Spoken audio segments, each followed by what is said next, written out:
Hello friends, welcome back to Brain Biscuits. आज की इस वीडियो में हम लोग पढ़ने वाले हैं पावर शेयरिंग, जो कि क्लास 10 सिविक्स का पहला चैप्टर है। इसको पूरे डिटेल में हम लोग पढ़ेंगे। एक ही वीडियो में पूरे चैप्टर को कवर करने वाले हैं, कुछ भी हम लोग इस चैप्टर में छोड़ेंगे नहीं। तो वीडियो में एंड तक बने रहिएगा। अगर चैनल पे नए हैं तो चैनल को सब्सक्राइब कर लीजिए। पहले तो हमें जानना होगा कि इस चैप्टर में हमें पढ़ना क्या है। इस चैप्टर में हमें पढ़ना क्या है, तो पहले हमें पढ़ना है, जो हमारा पहला हेडिंग है बेल्जियम एंड श्रीलंका। यानी हमें यहाँ पे पहला हेडिंग जो हमारा है, उसमें हमें दो कंट्री के बारे में पढ़ना है। पहला है बेल्जियम और दूसरा है श्रीलंका। दो कंट्री के बारे में हमें यहाँ पे पढ़ना है। जो दूसरा हमें हेडिंग पढ़ना है, मेजोरिटियनिज्म इन श्रीलंका। मेजोरिटियनिज्म इन श्रीलंका। जो हमारा तीसरा हेडिंग है, एकोमोडेशन इन बेल्जियम। तीसरा हेडिंग है हमारा एकोमोडेशन इन बेल्जियम। चौथा हेडिंग जो हमें पढ़ना है, why power sharing is desirable. Why power sharing is desirable. तो चौथा ये हमारा हेडिंग हो गया। पांचवा हेडिंग है forms of power sharing. Forms of power sharing, ये हमारा पांचवा हेडिंग है जो हमें पढ़ना है। अब ये तो एनसीईआरटी में दिया गया है कि हमें इतनी हेडिंग पढ़ना है, बट हम लोग इसे किस तरीके से पढ़ने वाले हैं, तो मैं आपको बता दूं। पहला जो हम लोग हेडिंग पढ़ेंगे बेल्जियम एंड श्रीलंका, वो तो एकदम वैसे ही पढ़ेंगे। लेकिन जस्ट इसके बाद हम लोग मेजोरिटियनिज्म इन श्रीलंका को न पढ़ते हुए एकोमोडेशन इन बेल्जियम पढ़ेंगे। पहले हम लोग बेल्जियम के बारे में पढ़ेंगे, श्रीलंका को बाद में पढ़ेंगे। फिर पढ़ेंगे हम लोग एकोमोडेशन इन बेल्जियम, फिर उसके बाद पढ़ेंगे श्रीलंका के बारे में, फिर पढ़ेंगे मेजोरिटियनिज्म इन श्रीलंका, फिर उसके बाद why power sharing is desirable, और फिर उसके बाद फॉर्म्स ऑफ पावर शेयरिंग। इस वे में हम लोग इस पूरे चैप्टर को पढ़ने वाले हैं। अब हमें पढ़ना है हमारा पहला हेडिंग, जो कि है बेल्जियम एंड श्रीलंका। और इस हेडिंग में पहले हम लोग बेल्जियम के बारे में पढ़ने वाले हैं। तो बेल्जियम के बारे में हमें कुछ कॉमन नॉलेज पहले लेना है, कुछ कॉमन बातें जाननी है। जो हमारा बेल्जियम है, वो यूरोप में एक बहुत ही स्मॉल कंट्री है। बहुत ही स्मॉल कंट्री, जिसका एरिया हमारे इंडिया के हरियाणा स्टेट के बराबर है। यानी कि जिसका एरिया हमारे इंडिया में हरियाणा स्टेट के बराबर है। यानी आप लोग उससे अंदाजा लगा सकते हैं कि ये कितना छोटा कंट्री है। और इस कंट्री का जो पॉपुलेशन है, इस कंट्री का पॉपुलेशन है, वो है अराउंड 1 करोड़, जो कि हमारे हरियाणा स्टेट का हाफ है। हमारा हरियाणा स्टेट का हाफ है। अब इतना तो हम लोगों ने कॉमन जान लिया इसके बारे में। अब हमें जानना है कि जो ये बेल्जियम कंट्री है, ये कितने कंट्री से अपना बॉर्डर शेयर करता है। पहला नेदरलैंड, नेदरलैंड से ही अपना बॉर्डर शेयर करता है, और दूसरा है जर्मनी, और तीसरा है लुक्सेमबर्ग। इन तीन कंट्री से जो हमारा बेल्जियम कंट्री है, वो अपने बॉर्डर्स को शेयर करता है। अब हमें जानना है कि यहाँ पे जो 59% लोग रहते हैं, फ्लेमिश रीजन से बिलोंग करते हैं। यहाँ पे जो 59% लोग रहते हैं, 59% लोग फ्लेमिश रीजन से बिलोंग करते हैं, और किस भाषा में बोलते हैं? डच भाषा में बोलते हैं। और जो बाकी के 40% लोग हैं, वो लोग वैलोनिया रीजन से बिलोंग करते हैं, और किस भाषा में बोलते हैं? फ्रेंच भाषा में बोलते हैं। और बाकी के बच्चे 1% लोग, ये लोग बेल्जियंस हैं, जो कि जर्मन भाषा में बोलते हैं। अब तो हम लोगों ने बेल्जियम कंट्री के बारे में इतना सब कुछ जाना। बेल्जियम का एक कैपिटल भी है, जिसको हम लोग बोलते हैं ब्रसल्स। बेल्जियम का एक कैपिटल है, जो कि है ब्रसल्स। ब्रसल्स के बारे में हमें ज्यादा कुछ नहीं जानना है, बस हमें जानना है कि ब्रसल्स में 80% लोग फ्रेंच भाषा में बोलते हैं। ब्रसल्स में 80% लोग फ्रेंच भाषा में बोलते हैं, और बाकी के बच्चे 20% लोग डच भाषा में बोलते हैं। तो अगर हम लोग इतना हम लोगों ने पढ़ा, तो अगर हम लोग एक बात नोटिस करें कि जो यहाँ पे फ्लेमिश रीजन वाले लोग हैं, जो डच भाषा में बोलते हैं, वो मेजॉरिटी में है। कंट्री में डच बोलने वाले लोग मेजॉरिटी में है, लेकिन जो हमारे कैपिटल में जो फ्रेंच बोलने वाले लोग हैं, मेजॉरिटी में है। फ्रेंच बोलने वाले लोग कैपिटल में हमारे मेजॉरिटी में है। हम लोगों ने इतना बेल्जियम के बारे में कुछ कॉमन नॉलेज लिया। अब इसके आगे हम लोग पढ़ने वाले हैं। कुछ समय बाद जो माइनॉरिटी फ्रेंच स्पीकिंग कम्युनिटी थी और मेजॉरिटी डच स्पीकिंग कम्युनिटी थी, इनके बीच कॉन्फ्लिक्ट हो जाता है। इनके बीच टेंशन बढ़ने लगता है और कॉन्फ्लिक्ट हो जाता है। क्यों ये कॉन्फ्लिक्ट होता है? पहले हमें जानना होगा कि जो हमारा फ्रेंच स्पीकिंग कम्युनिटी था वो रिच था और पावरफुल भी था, और जो हमारा डच स्पीकिंग कम्युनिटी था भले मेजोरिटी में था बट ना तो रिच था ना तो पावरफुल था, और साथ साथ में उसे एजुकेशन और इकोनॉमिक डेवलपमेंट के जो बेनिफिट होते थे वो भी लेट से दिए जाते थे। तो अब डच स्पीकिंग कम्युनिटी के मन में ऐसा चलने लगा कि जो हमारे साथ भेदभाव हो रहा है, हमारे साथ डिस्क्रिमिनेशन हो रहा है। क्यों हो रहा है? क्योंकि ये लोग माइनॉरिटी में होते हुए रिच एंड पावरफुल हुए हैं, और इन्हें पूरा एजुकेशन और इकोनॉमिक डेवलपमेंट के बेनिफिट पहले दिए जा रहे हैं, और इन्हें लेट से दिए जा रहे हैं और सभी लोगों को नहीं दिए जा रहे हैं। इसी बात को लेकर इनके बीच टेंशन बन गया। 1950 टू 1960 के बीच में ये जो छोटा सा विवाद था ये बड़े विवाद में बदल गया, और इन दोनों कंट्री के बीच में कॉन्फ्लिक्ट देखने को मिला हमें। और ये सबसे ज्यादा हमें कहाँ पे देखने को मिला? कैपिटल ब्रसल्स में। कैपिटल ब्रसल्स में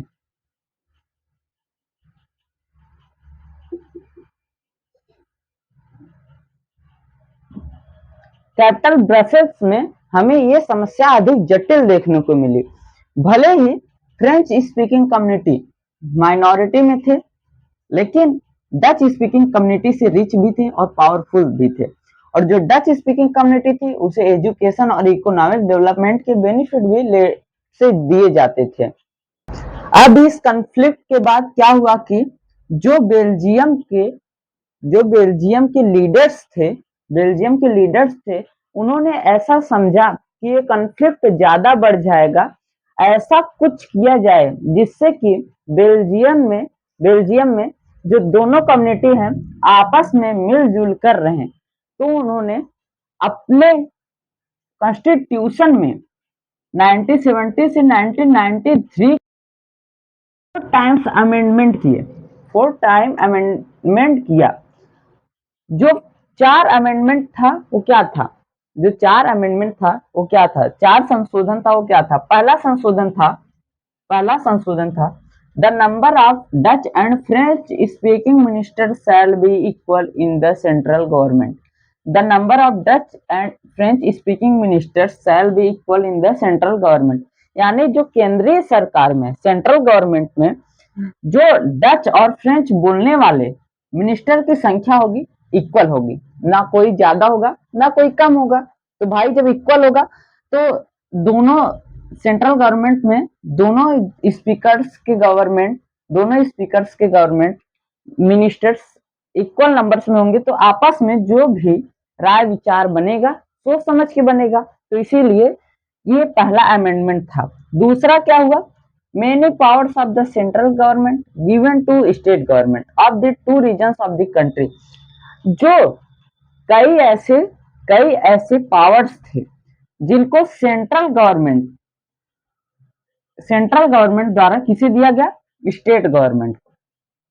to region of the country, दो रीजन में दिया गया। कंट्री के दो रीजन में जो सेंट्रल गवर्नमेंट ने स्टेट गवर्नमेंट को बहुत सारे पावर्स दिए, जिससे कि जो हमारा स्टेट गवर्नमेंट है वो भी स्टेट गवर्नमेंट यानी स्टेट लेवल का गवर्नमेंट होगा, तो वो अच्छे से लोगों की प्रॉब्लम्स को समझेगा और देखभाल करेगा। तो इसीलिए सेंट्रल गवर्नमेंट ने बहुत सारे पावर्स स्टेट गवर्नमेंट को दिए।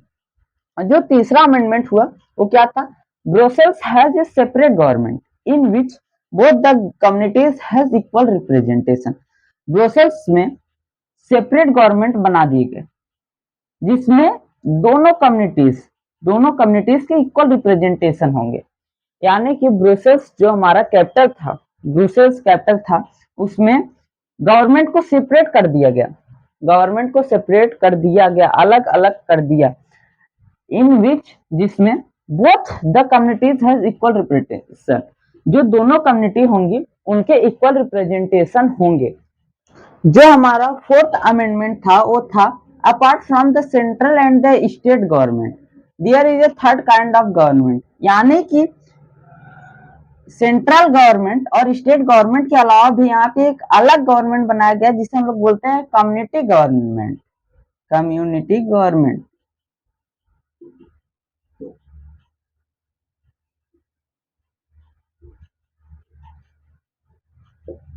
ये एक अलग स्तर का सरकार बनाया गया जो कि जिसे बस एक ही भाषा बोलने वाले लोग चुन सकते हैं, वो डच हो, फ्रेंच हो या फिर जर्मन हो, कहीं से भी हो, किसी भी वलोनिया रीजन से या फिर फ्लेमिश रीजन से, किसी भी रीजन से हो, बस एक ही भाषा को बोलने वाले लोग चुन सकते हैं, जिसे हम लोग क्या बोलते हैं, कम्युनिटी गवर्नमेंट। इससे भी बहुत ज्यादा बेनिफिट हुआ लोगों के ऊपर। ये था हमारा पूरा अमेंडमेंट का पार्ट, एकोमोडेशन इन बेल्जियम। अब जैसा कि एकोमोडेशन इन बेल्जियम यानी इसका हिंदी में अर्थ ही होता है कि बेल्जियम की समझदारी, बेल्जियम ने जो समझदारी दिखाई वो बहुत ही सम्माननीय है। अब बेल्जियम ने क्या समझदारी दिखाई, अगर बेल्जियम ने ऐसा जो पूरा अमेंडमेंट किया अगर न किया होता तो जो लड़ाई था, कॉन्फ्लिक्ट हुआ था वो लगातार चलता रहता और उसमें पहले ही हजारों लोग मारे जा चुके थे और कितने लोगों की तो रोजी रोटी ही उजड़ गई थी। अब जो बेल्जियम के लीडर्स थे, बेल्जियन लीडर्स, उन्होंने बहुत ही नेक्स्ट लेवल की समझदारी दिखाई और ये 4 अमेंडमेंट किए, जिससे कि बाद में जो बेल्जियम का कंडीशन हुआ बहुत ही अच्छा हो गया, लोग मिलजुल कर रहने लगे और वापस से लोग खुशहाल जिंदगी बिताने लगे। अभी तक हम लोगों ने बेल्जियम के बारे में पढ़ा था, लेकिन अब हमें श्रीलंका के बारे में पढ़ना है। श्रीलंका के बारे में 1948 में श्रीलंका इमर्ज हुआ इंडिपेंडेंट कंट्री के तौर पे, यानी स्वतंत्र कंट्री के तौर पे। स्वतंत्र कब हुआ, 1948 में।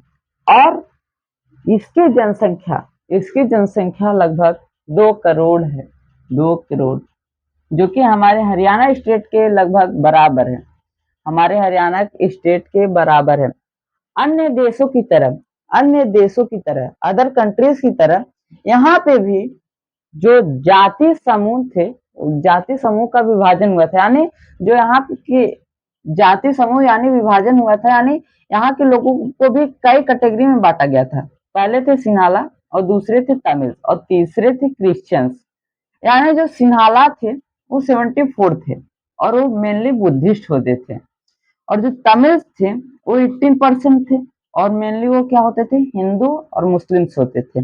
और तमिल्स में भी 2 टाइप की तमिल्स, श्रीलंकन तमिल्स जो श्रीलंका के ही थे और इंडियन तमिल्स जो इंडियन थे।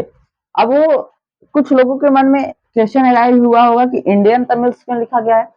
जब श्रीलंका में हमारे इंडिया से कुछ लोग ले जाए गए थे, क्यों, टी प्लांटेशन के लिए, तो वहां पे वो लोग रुक गए, वहां के निवासी बन गए। तो जो वहां पे लोग रुके थे उन्हें हम लोग क्या बोलते हैं, इंडियन तमिल्स। और तमिल्स हिंदू और मुस्लिम मेनली होते हैं और बाकी के 7% क्या है, क्रिश्चियंस। 7% क्रिश्चियंस है। अब ये तो था हमारे श्रीलंका के बारे में कुछ बेसिक नॉलेज। अब हमें इसके बारे में पूरा डिटेल में पढ़ना है।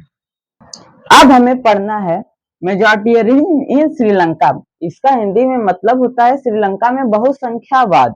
श्रीलंका में बहुसंख्यावाद, जैसा कि हम लोगों ने पहले ही देखा, जो श्रीलंका में 74%, अराउंड 74% कौन सी कम्युनिटी थी, सिन्हाला, यानी सिन्हाला मेजोरिटी में थी। सिन्हाला कम्युनिटी श्रीलंका में मेजोरिटी में थी। तो जब वो मेजोरिटी में थी सिन्हाला कम्युनिटी, तो वहां के सिन्हालास ने फायदा उठाया, मेजोरिटी होने का फायदा उठाया। उन लोगों ने जबरदस्ती गवर्नमेंट पे अपना हाथ जमा लिया।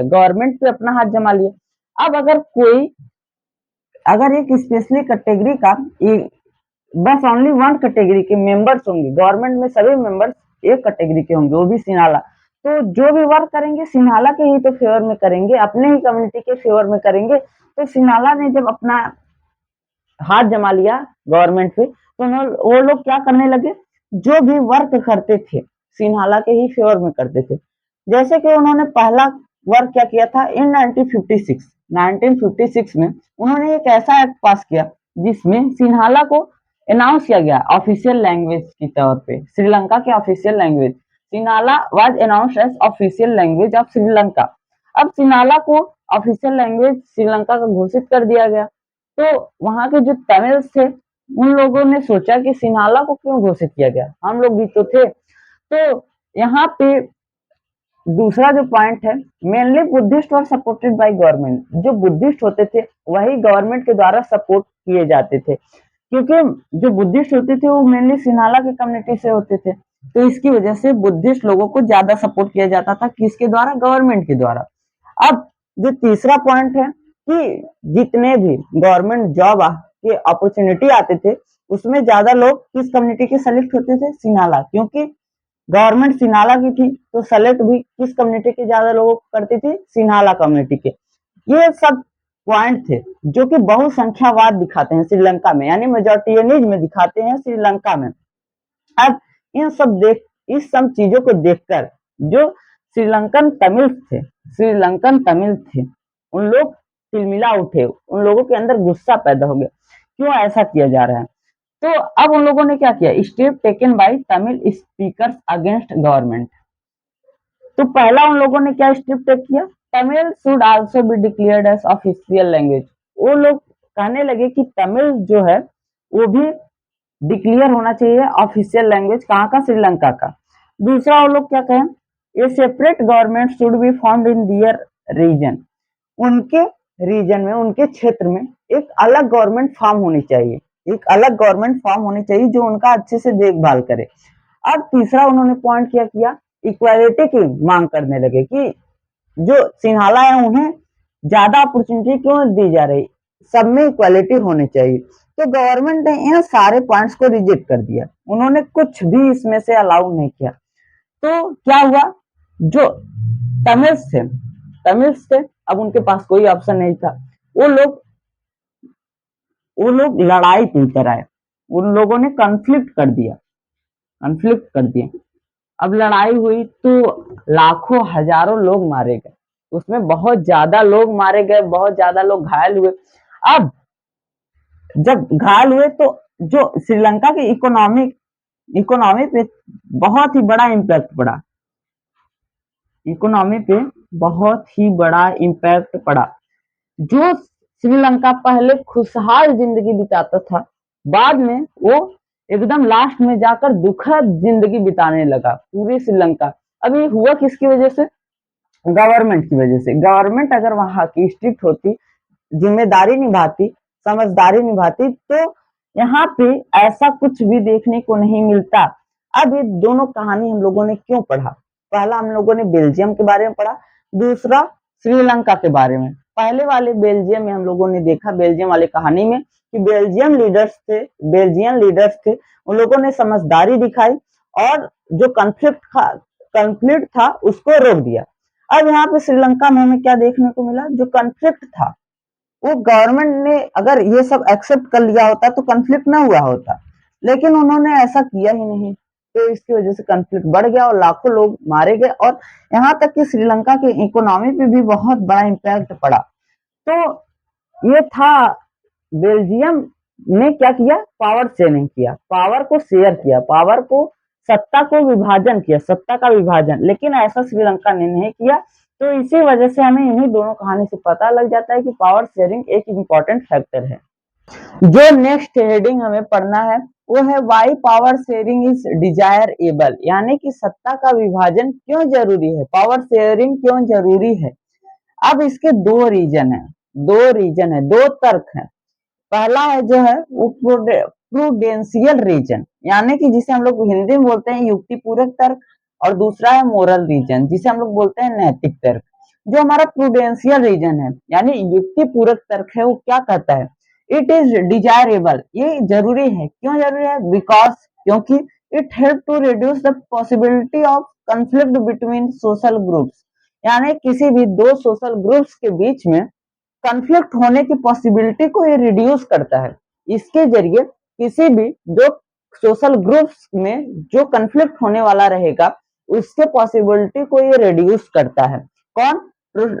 ये कौन कहता है? Prudential reason. और जो हमारा मोरल रीजन क्या कहता है, नैतिक तर्क क्या कहता है, it is the spirit of democracy. यानी डेमोक्रेसी में जितना ही पावर शेयरिंग होगा, जितना पावर शेयरिंग होगा उतना ही हमारा जो कंट्री है उतने अच्छे से रन करेगा, इसमें कोई भी समस्या नहीं होने वाली है। जो डेमोक्रेसी में, it is the spirit of democracy, यानी ये डेमोक्रेसी का स्पिरिट है। यानी कि अगर जितना ही पावर शेयरिंग हो रहा है उतना ही कंट्री हमारा डेमोक्रेसी रहेगा, डेमोक्रेटिक कंट्री कहलाएगा और ये कंट्री में कोई भी कंफ्लिक्ट होने नहीं देगा।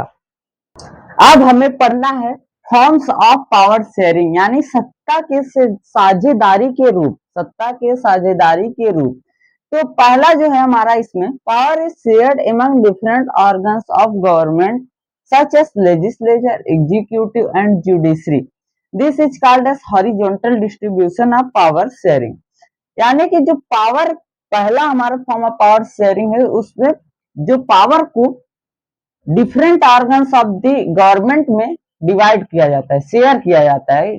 कई ऑर्गन, गवर्नमेंट के कई ऑर्गन में शेयर किया जाता है, जैसे कि लेजिस्लेचर, एग्जीक्यूटिव एंड जुडिशरी। और इसे हम लोग क्या कहते हैं? This is called as horizontal distribution of power sharing. हम लोग ऐसा क्यों कहते हैं? Horizontal distribution of power sharing हम लोग क्यों कहते हैं?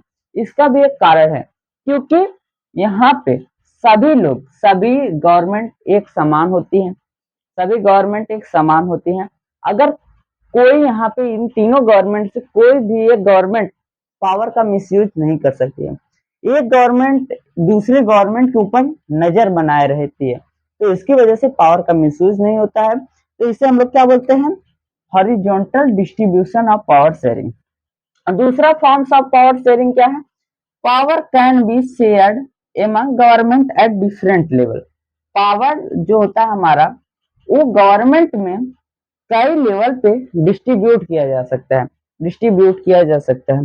जैसे कि यहाँ पे सेंट्रल गवर्नमेंट को पावर दिया गया, सेंट्रल गवर्नमेंट अपने पावर को स्टेट गवर्नमेंट में शेयर करेगी और स्टेट गवर्नमेंट अपने पावर को किस में शेयर करेगी? लोकल गवर्नमेंट में। तो यहाँ पे ये, इसे हम लोग क्या बोलते हैं? वर्टिकल, वर्टिकल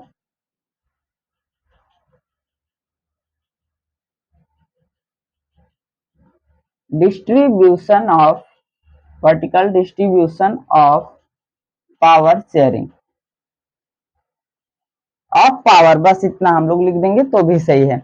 यहाँ पे ऐसा हम लोग वर्टिकल डिस्ट्रीब्यूशन और यहाँ पे हॉरिजॉन्टल डिस्ट्रीब्यूशन क्यों बोला है? क्योंकि यहाँ पे एक समान रहते हैं सभी गवर्नमेंट और एक दूसरे पे नजर बनाए रखते हैं। और यहाँ पे सेंट्रल गवर्नमेंट अपना पावर स्टेट गवर्नमेंट को देती है, स्टेट गवर्नमेंट लोकल गवर्नमेंट को अपना पावर शेयर करती है। तो इसे हम लोग क्या बोलते हैं? Vertical distribution of power sharing. तो ये था हमारे फॉर्म्स ऑफ पावर शेयरिंग के पहले दो फॉर्म्स। अब नेक्स्ट वाले फॉर्म्स को हम लोग पढ़ने वाले हैं। अब हमें लास्ट के दो फॉर्म्स ऑफ पावर शेयरिंग को पढ़ने हैं। जो तीसरा फॉर्म्स ऑफ पावर शेयरिंग है वो है power sharing among different social group such as religious and linguistic groups. यानी कि पावर शेयरिंग जो तीसरा फॉर्म है, इसमें पावर शेयर किसको किया जाएगा? डिफरेंट सोशल ग्रुप्स को, such as religious and linguistic groups. इसको एक एग्जाम्पल के जरिए हम लोग समझते हैं। जो हम लोगों ने बेल्जियम में कम्युनिटी गवर्नमेंट को देखा था, वो भी इसी का एग्जाम्पल है। अब कम्युनिटी गवर्नमेंट क्या करती थी? बेल्जियम में कम्युनिटी गवर्नमेंट स्पेशली जो एक भाषा को बोलते थे उनके लिए ही बनाई गई थी। जो कम्युनिटी एक ही भाषा बोलती थी, जैसे डच भाषा, तो उसके लिए बेल्जियम कम्युनिटी बनाई गई थी। बस उसमें वोट कौन लोग कर सकते थे? एक ही भाषा वाले लोग अपना रिप्रेजेंटेशन दे सकते थे। तो वही यहाँ पे है, power sharing among different social group such as religious and linguistic groups. यानी कि रिलीजियस होना चाहिए और लिंग्विस्टिक ग्रुप्स होना चाहिए। तो पावर शेयरिंग किसके बीच में किया गया? Different social groups such as religious and linguistic groups. अब ये तो हमारा तीसरा पावर शेयरिंग था। जो चौथा वाला है, power sharing among different political parties and pressure groups. Power sharing किसके बीच में यहाँ पे किया जा रहा है? डिफरेंट पॉलिटिकल पार्टीज, कई प्रकार की पॉलिटिकल पार्टीज के बीच में, एंड प्रेशर ग्रुप्स, जो प्रेशर ग्रुप्स होते हैं उनके बीच में। इसका एक बेस्ट एग्जांपल है स्टूडेंट यूनियन। इसी के साथ हमारा जो ये पूरा चैप्टर था एंड होता है।